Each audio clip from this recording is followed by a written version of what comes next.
Hi friends, మొన్న Sunday రోజు తెలిసిన అన్న వాళ్ళ విలేజ్కి వెళ్ళాను. అక్కడ బోనాల ఫెస్టివల్ ఉంటే రమ్మంటే వెళ్ళాము. సో అక్కడ ఇట్లా ఎడ్ల బండ్లతోటి పరిగెత్తుతున్నారు ఫ్రెండ్స్. వాటితో పాటు జనాలు కూడా పరిగెత్తుతున్నారు కదా, అది ఎందుకు పరిగెత్తుతున్నారు అన్నది మాత్రం నాకు తెలియదు.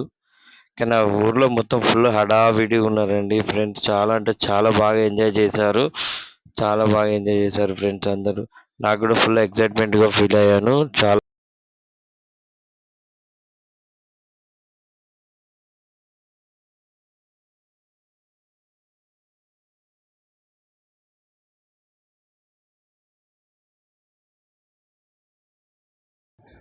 Please due like and share and subscribe. చాలామంది చూస్తున్నారు కానీ లైక్స్ మాత్రం కొట్టట్లేదండి. ఆ విలేజ్లో కూడా చాలామంది ఫుల్ ఎంజాయ్ చేస్తున్నారు యూత్ మొత్తం. Please thank you for watching this video. Please like and share and subscribe, comment చేయండి ఫ్రెండ్స్.